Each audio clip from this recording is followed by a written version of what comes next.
Hi everybody, Don Farrell with Actors Theater of Indiana, coming to you live from the Palladium at the Center for the Performing Arts. I'm the artistic director and co-founder of Actors Theater of Indiana, and I am sharing with all of you. First of all, thank you so much for spending some of your lunch break with ATI today.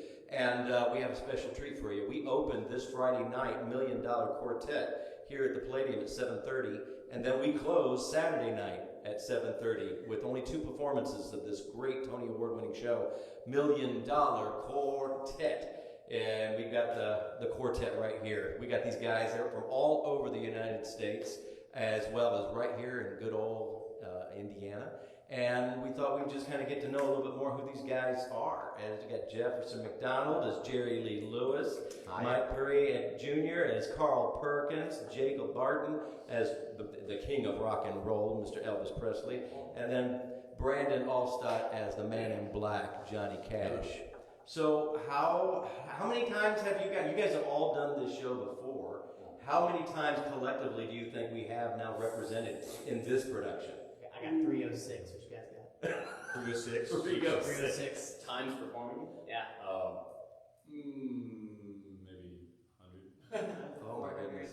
I don't know. I'll just say 200. I have no idea. Yeah. but a lot of different productions. I mean, you guys have done this. Brandon was in our 2016 production and 2018 production. In the 20s, yeah. And so now we're bringing it here to the big house. 10, 20, 30, 35. I'd say about 35. Production, Productions. 20 He wasn't asking how many individual performances, I don't think. But you guys don't count? I don't know how. I don't know how. Well, what got you guys, what is the first time you were inspired by this show? Did you guys see it first? Did you get cast in it first and then saw the show? How did this, what's the gestation, the journey that you guys had with the show? Go down the line. Go for it, Jefferson. Oh, me? Oh, I thought you had an answer percolating go for it, there, Mike. I was just thinking that, like, I grew up listening to, like, Buddy Holly and Elvis Presley music a lot in my household. You know, big family, a lot of musicians. And I was working as a Buddy Holly, mainly. I did 2 national tours as Buddy Holly, and then somebody was like, hey, do you want to do $1 Million Quartet? And I was like, what is that? I had no idea what it was. I had never heard of the show. And so actually 5 years ago today was my first opening. Is that right? Happy anniversary. Wow. Actually, Johnny Cash. Yeah. That is cool. It was fun.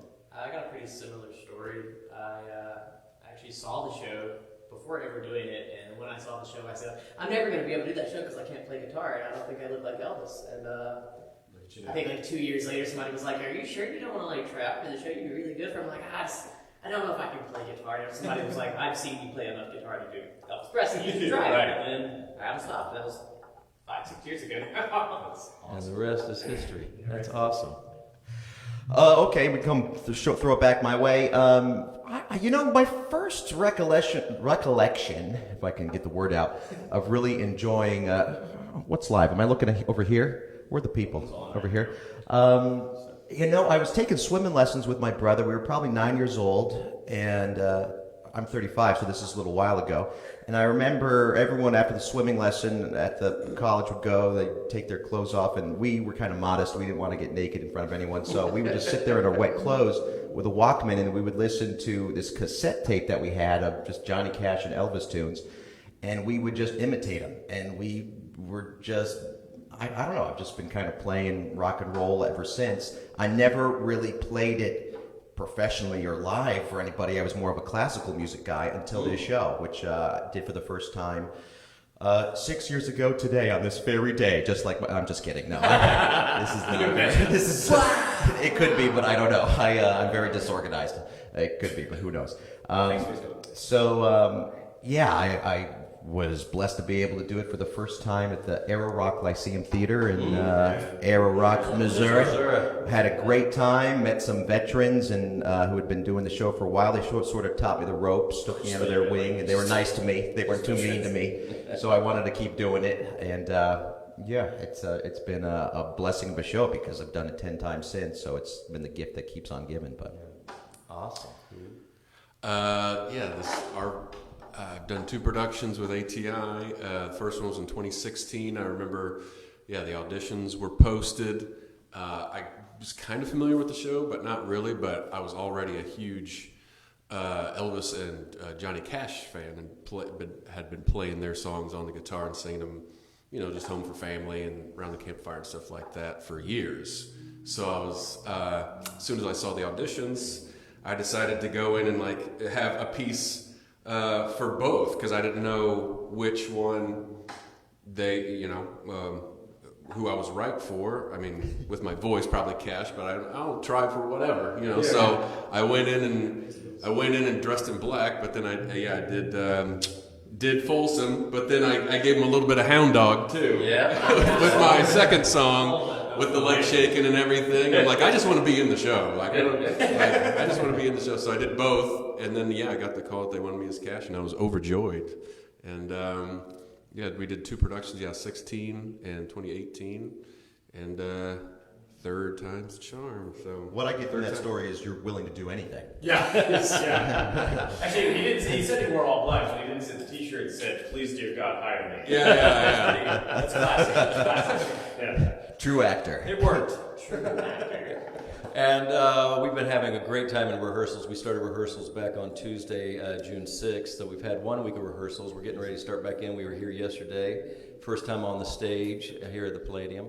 And then we get into costume in a little bit, do a sound check, and away we go for Tech Q to Q. It's a beautiful venue. If you haven't been to the Palladium, I know many of you probably watching have, but if you haven't, it's the crown jewel of the Midwest, if not the United States, acoustically perfect, and we're just going to blow the top off of the Palladium, but delicately. We'll take care of it. It is a beautiful space. We want to leave it better than when we came in. The top will remain on. The top will remain on. But we can't be sure about yours. And it's been fun as we've been going through learning the backstory about this, because this really happened December 4th, 1956, when these guys all got together for a jam session. And there is a recording, which is really cool. We were listening to it the other day. And it's neat hearing the guys being able to kind of just, converse, hang, improv, a lot of funny stuff in it. But also some interesting backstory as well about it. You got to see the show. You got to see the show to see all that backstory. But also looking at other little tidbits about, I found that interesting. We were talking the other day about Elvis and the little, did you know type of stuff, and Elvis being able to. His girlfriend at the time taking him to McDonald's in the 1970s, and somebody thought he was an impersonator, an Elvis impersonator. and the guy was like, it's really sad that you have to try to pretend to be somebody else. And so his girlfriend looked at him and said, "Yeah, cut it out, Bob." Have you guys ever found little tidbits about each one of the characters that you play that you're like, I didn't know that about There's him? hundreds about these guys. Yeah, there's a good one where Jerry Lee Lewis shot his bass player in the gut. I've been trying to incorporate that one in here for years. He shot his bass player? As close Yeah. as we are right now. Whoa. Yeah. As close as we are. Just for fun. Well, he was called the Killer. And he played with Jerry the next night. That's the best part about that story. Is the bass player continued to play with Jerry Lee. Oh, well, you better. He shot you while you were playing with him. Can you imagine? You quit. Can you imagine? I know that Johnny and Carl were really, really good friends, and I read in Carl's biography that he and Johnny were really, really close with Roy Orbison. But Roy Orbison was notoriously the cheapest person in the world. And so he would visit Nashville, he wouldn't get a hotel room, he would take his wife and the kids and stay at Carl Perkins' house. And Valda, Carl's wife, was like, "You need to get them out of here." Like, they didn't do anything, and they just kind of hung out, and she took care of the house, and she's like, "You need to get them out of there." So they kicked him out, and he went to Johnny's house, and a week later, Johnny called him up, he's like, "You gotta get rid of this Roy guy. He's like, he's pissed me off, man." So, notoriously, cheap, but I think it's just a fun little story about 3 legends in, a very human interaction. Annoying house guest that won't leave. Roy Orbison. There's a lot we He was could all learn. right for a while. There's a lot we could learn from him. I was just talking about getting a car I could live in. Yeah, there you go. Maybe I need to read more about how he did it. Any other stories you guys have? Anything on Johnny or? Man.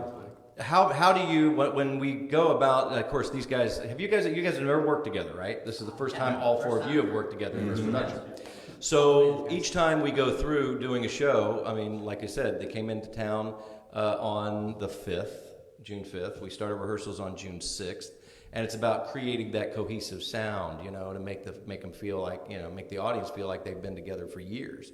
And there is some leeway because it is a jam session for these guys, the first and only time that they ever did that. Sure. But how do you guys go about, you know, like when you do a show, when you produce a show, the licensing house sends you in the scripts and scores and everything like that, and the charts and everything, the music that you're doing.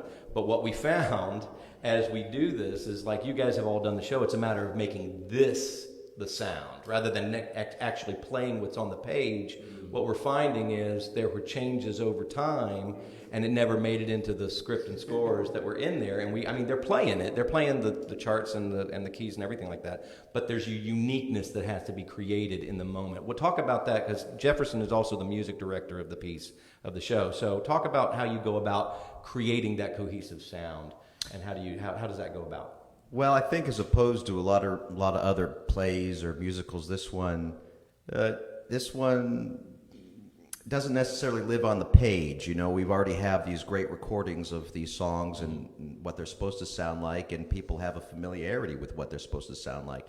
And not only that, we have that actual jam session recorded. You can go on YouTube and listen to these guys jamming if you want to do a little homework before coming, because we do a lot of the tunes that they did on that original jam session of December 4th. So the source material is there, and it's breaking it down and sort of playing together is the name of the game for this one, and that's the name of the game for rock and roll. So it's not so much about, okay, you got your chart, everybody look at their notes and what they're going to play. It's that's not really the rock and roll style, and that wasn't their style. So I think it's good to approach it from that way, where we need to play together as a unit. You want to get in the pocket, and the more that we can build that, the more it just like creates that magic that they actually had. Do you feel like, you mentioned about coming from a classical background and playing, did that help you? Did that hinder you? Are there things like I remember when I was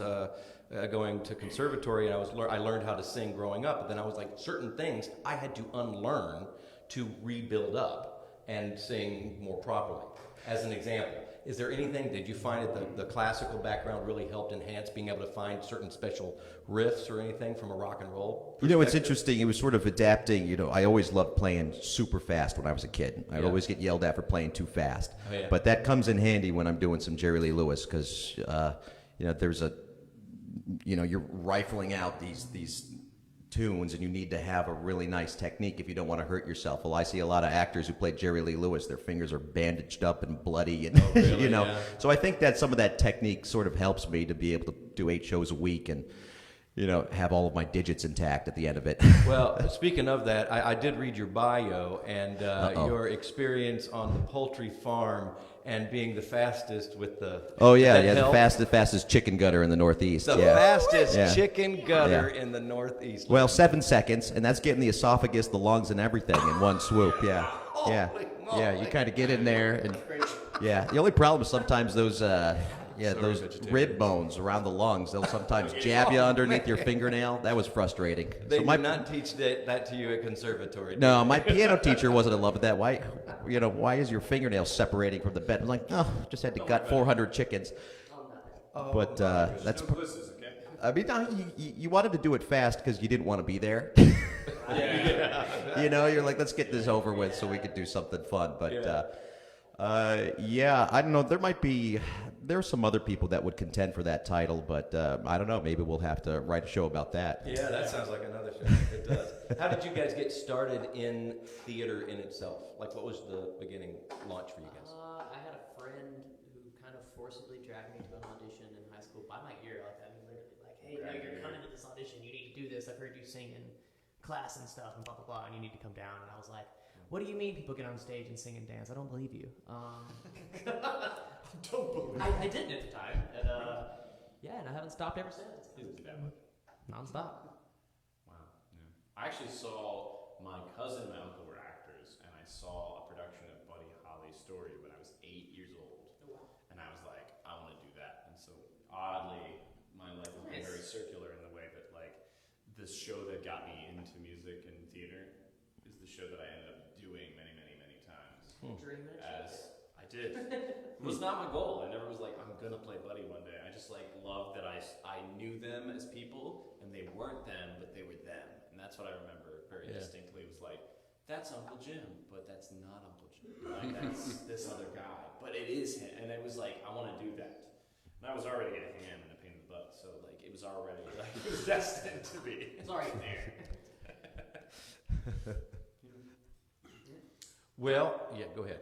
I was just gonna say, saying I was a ham as a kid, so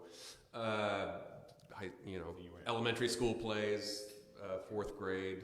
I got the lead in some kind of some version of Cinderella, something like that. I can't remember.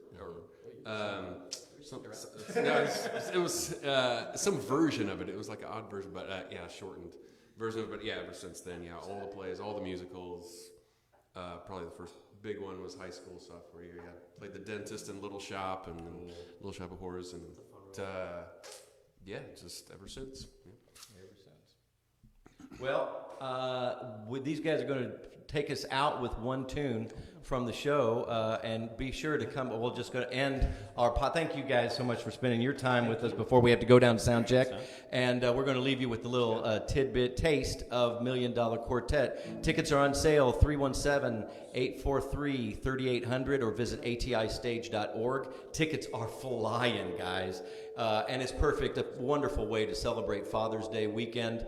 With this music, it's a great story about Sam Phillips and the love and respect he had for his boys that he found and helped guide them along the way as they moved up the path to stardom. And but just come and listen to music. It's a great hour and 45 minutes of just nothing but fun and really good time. So thank you guys so much, and we'll end. What do you guys want to do for us? Well, it's 1 for the money, 2 for the show. 3 to get ready. Now go, cat, go. Well, don't you step on my blue suede shoes. Well, you can do anything. Lay off of my blue suede shoes. Well, you can knock me down, stamp on my face, slander my name all over the place. I do anything that you want to do, but honey, lay off them shoes. Now don't you step on my blue suede shoes. Well, you can do anything but lay off of my blue suede shoes. Come on, Carl, play me something nice. Let's go.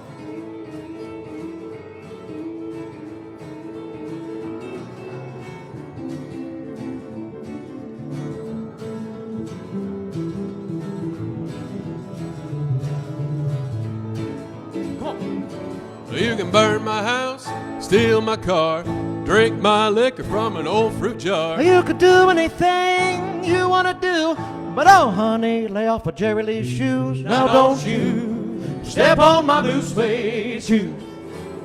Well, you can do anything, but lay off of my blue suede shoes. Come on, boys. Well, it's a blue, blue, blue suede shoes.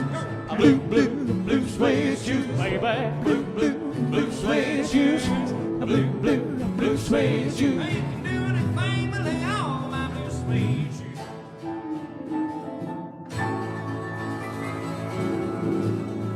$1 Million Quartet opens Friday night, closes Saturday night, 317-843-3800 for tickets. And we're here at the Shield Sexton Songbook Lounge. Come see Actors Theater of Indiana here in the big house at the Palladium at the Center for the Performing Arts. See you next week.